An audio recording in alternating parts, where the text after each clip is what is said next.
I live in Australia, and I was 9 years old when this happened. I was very tiny and thin, typical of the girls in my family. One day, a friend invited me over to play with her new toy kitchen set. Her name was Bethany, and I haven't spoken to her in years. She lived in a complex of rented units with her parents, who were both nurses. They were at work, so it was just Bethany and I. We got into a fight around lunchtime. I can't even remember what it was actually about. But I ran out of her house and out of the complex unit onto the street. Being 9, I had no idea where I was or how to even get home. I began walking in hope of finding someone who could help me. About 5 blocks from Bethany's house, I came across a man in his front yard. He had a bull terrier on a chain near him. My parents used to breed these dogs, so I had always been around big and muscular dogs like pit bulls. When he saw how excited I looked when I noticed the dog, he said that I could come and pat him if I wanted to. I'd taken martial arts lessons as a kid, and the lesson they'd always try to teach us was about stranger danger. We had attempted to avoid the instructor as if she was a stranger. Thinking of this, I politely said no thanks to the man and started walking again.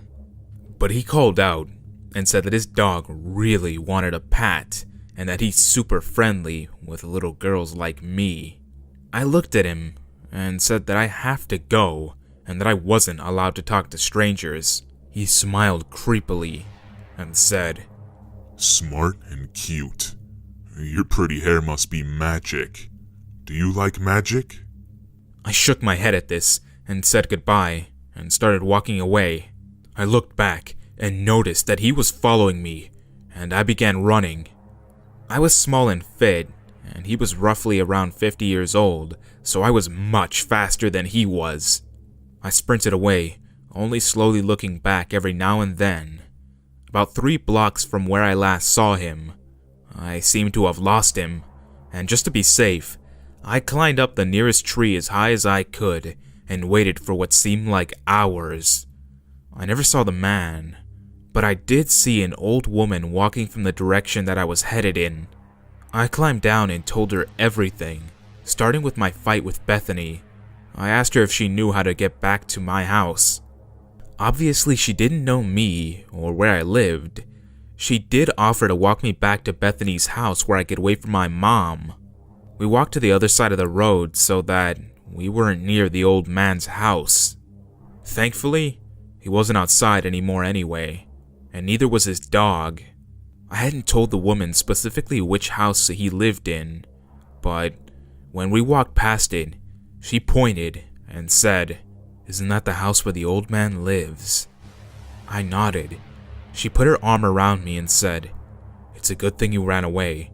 He's a very mean, yucky old man. He scared my granddaughter once. She has curly red hair, just like you." When we got back to Bethany's, my mom was already waiting. Bethany had called her mom, who in turn called mine, to tell her that I'd run away. My mom began to yell at me for running away like that, but the old woman told her everything I'd recounted to her. My mom took me home immediately after thanking the woman. I never went back to Bethany's house, and my mom never spoke about what had happened, or what could have potentially happened. So I work at Disneyland's California Adventure in Bugs Land. We've always said that Bugs Land is haunted, especially the theater. One night, while working in the Bugs Life show, I had went into our private cast bathroom, but when I turned on the lights, I realized that it was very dim and flickery. So me, being the paranoid person that I am, turned the light off and left immediately. I began talking to my coworker, let's call her Samantha, about how the bathroom was haunted when we realized that the whole show had went down. As we were talking about the place being haunted, the show went crazy in the theater. The audio suddenly cut out while the video and the effects continued. So the person working the theater just turned off the show. All the effects and lighting should have gone back to how it was in between the shows, but the spotlights kept going around and around when they should have been off. So because I was tasking, I went upstairs along with Samantha, who was the exit cast member at the time, to help our greeter, we'll call her Shannon, and to inform guests that we were closing. At this point, it was around 8:30 p.m., so it was dark. We chatted about what was happening for a bit, and Samantha said that when she was in the theater earlier that night, she saw a figure behind her, but when she looked again, nobody was there. So I eventually went and got rotation, so Shannon had to walk down through our long queue and into the cave. Right before she entered the cave, she spotted a man just standing there. She said, "Excuse me, sir, we're actually closed right now, so please exit up the queue." Instead of walking by her to the exit, he ran straight into the cave, so Shannon walked quickly after him, trying to get him to stop, but he disappeared. When she got down to the turnstile, the only person who was there was the turnstile cast member. We'll call him Carl. There were no other exits from the cave, unless you went through the turnstile. Shannon asked Carl if he had seen anyone come down, and he said that nobody had come down for about 30 minutes, and that they had left a while ago. Somehow, the man had vanished. Was he even really there? And at the same time this was happening, I was at the greeting area when I heard the intercom buzz, so I picked it up, only to hear a very low, pitched, white noise, which was very unusual. At the same time this was happening, I was a greeter, and that's when I heard the intercom buzz, so I picked it up only to hear a very low, pitched white noise, which was unusual. It's normally a very high-pitched buzzing noise, but when I answered it, there was no one on the other end. About 5 minutes later, I picked it back up, and the buzzing sound was back to normal. If all the incidents hadn't happened within about 40 minutes, I would have just written it off and not thought about it. But it all happened at once. Even our manager was freaking out a little bit. To this day, I still refuse to work the show at night. There are a lot of rumors that Bugsland used to be a parking lot. It is said that a little girl was running through the parking lot and was hit and killed by a car. Bugsland is known to be haunted by a little girl and a large man. I didn't know that until this particular night. I don't know if I believe in the stories, but I truly believe that it is haunted. This took place around the summer of 2014. I just finished my first year of high school, and me, my stepmom, and my little sister decided to go to the community swim at our local community center for the day. So we had fun splashing around and seeing who could beat who in a race on the other side of the pool. Eventually, it got late, and the pool was going to close soon since most of the lifeguards and staff had already left. Now, I was sitting and waiting for my stepmom and sister to finish getting changed so we could leave. That's when I caught a glimpse of a man sitting on the couches just down the hall on the other side of the center. He looked to be around 60-ish and wouldn't stop staring at me. I should note that I was a teenage male of medium build, so I could easily defend myself, even though the last thing I wanted to do was hurt an elderly citizen. He eventually got up and slowly made his way to where I was sitting, and he sat facing me and said, "Hello." I just looked at him and said, "Yeah," and he replied with, "So, do you come here often?" I didn't reply, as I was tired and just wanted to leave. Then he said, "So, where do you live? Do you live close?" This question got to me a little bit.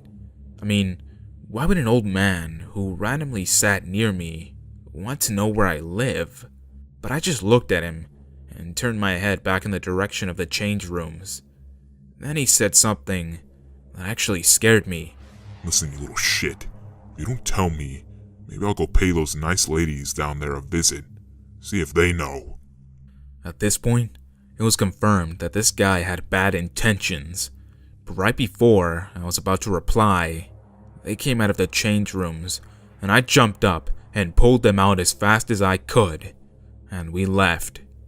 After this, I noticed that there was an odd car that kept taking the same turns as us, but I pushed away the feeling, thinking that it was all just in my mind. 2 weeks passed by, and everything was peaceful, at least until I started seeing the guy everywhere. I saw him when I put my sister on the bus in the morning, when I walked home from school, and even outside our house on the other side of the street, just staring, like he was looking for something or someone. The very same night I was home alone with my sister as my dad and stepmom went to a party that a friend was hosting. It was around 10 o'clock at night, an hour after I put my little sister to bed. The phone rang.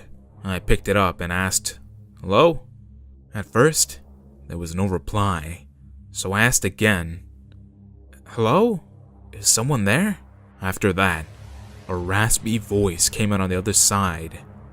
Hey, long time no see. I recognized the voice. It was the old man.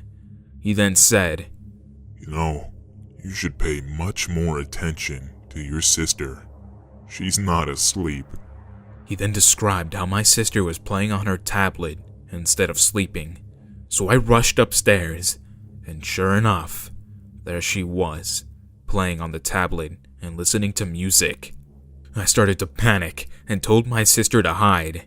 She asked me why, and I could tell that she was already scared. I didn't want to make things worse, so I grabbed one of my dad's baseball bats and searched the house and locked all the doors and sat in the living room. Then I could hear tapping, like fingers hitting glass. I slowly turned my head to each window in the living room. I saw nothing but pitch black darkness. Then the phone rang again. I picked it up, and all I could say was, "Asshole." Then he cut me off and said, You should look out the window again. So I got up, cupped my hands so I could see out the window, and there, standing right in front of the glass on the other side of the window, was the old man, a smile wide on his lips. At this point, I was freaking out. I closed my eyes for a second, but when I opened them again, he was gone. I thought I would take this opportunity to call the cops, like I should have done in the first place. The 911 operator told me to stay on the line while they sent some officers to our address. So I went to hide with my sister. I made sure I turned off all the lights so nobody could see inside, and everything felt quiet. It was like one of those scenes in a horror movie, right before someone gets attacked out of nowhere. My sister started to cry, and I had to cover her mouth so she would stop making noise. But finally, we could hear sirens in the distance. When the police arrived, they found the man hiding under our front porch. They believed the man was gonna hide there all night and try and kidnap us the next morning. I was at my girlfriend's house a few weeks ago. We'll call her Lauren. We were in her living room watching TV really loudly because her parents weren't home. You can guess why I was there. About halfway through the movie, we heard someone knock on the door. To set the scene, if you walked through her front door, you would be put directly into her living room, so it was really easy to hear. I immediately felt uneasy because it was about 10:30 at night. We just pretended that we didn't hear it and hoped the person would go away. And things settled down for about an hour, until Lauren said that she felt like someone was watching her. I got up and went to the back door and turned on the light outside to see. Her dog started barking as I saw a man hiding next to her shed immediately run into the woods. I told Lauren that he was a tall, bald white man, and she said that there was this guy she used to see at her school bus stop that looked exactly like that, but that she hadn't seen him for over a year.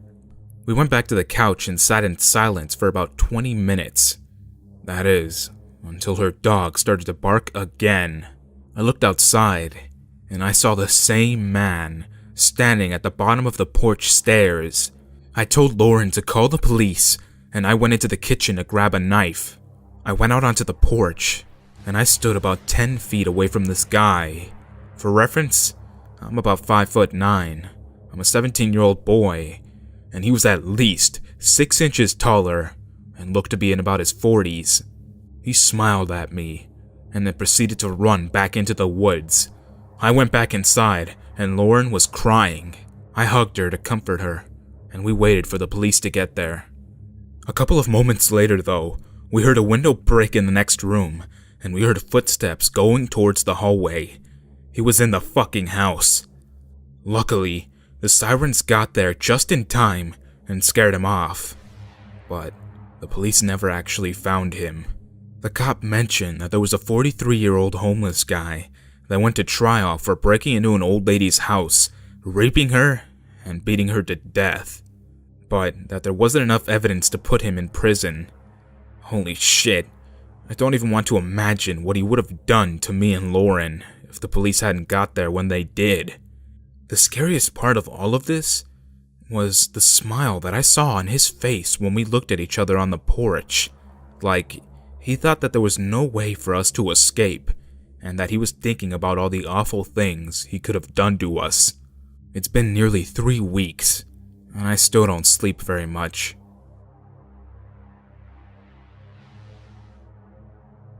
So this was a story that happened about 4 years ago.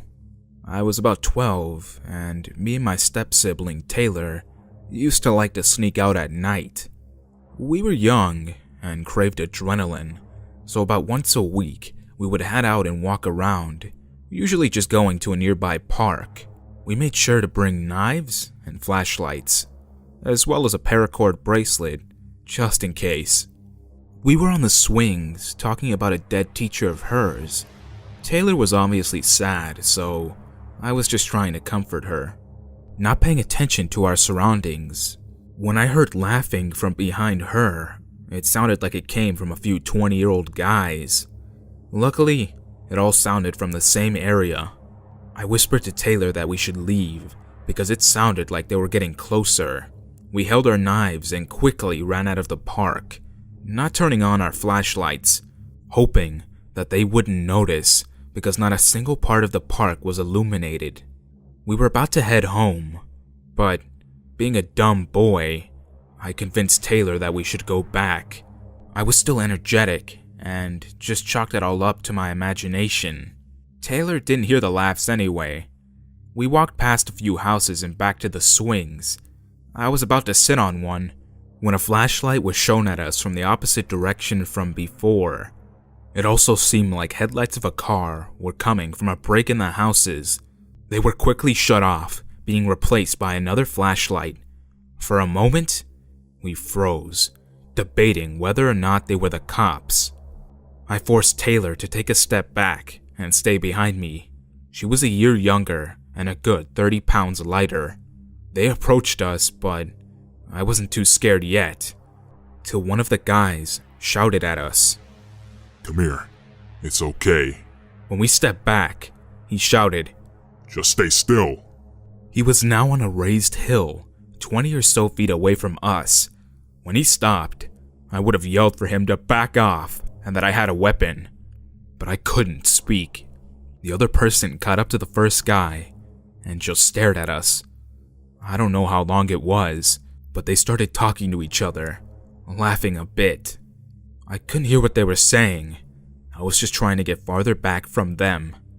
Now, I don't know why this happened, but they turned around quickly and shouted, "Shit!" turning off their flashlights and bolting towards their car. Taylor grabbed my hand and pulled me into a sprint out of the park. We didn't stop till we were by the streets that were very well lit. Without a word, and we started walking home, clutching our knives as we began to calm down. That's when a car passed on the road, very slowly, then stopped right in front of us. But they were on the other side of the road. If they weren't, I would have began running again. But we stayed still, not taking our eyes off the car.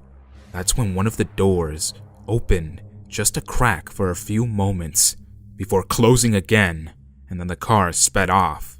Me and Taylor ran the rest of the way home, not getting any sleep that night. To this day, I don't know if they were older teens playing a prank on us, or if they had truly bad intentions. I'm just glad we're both safe.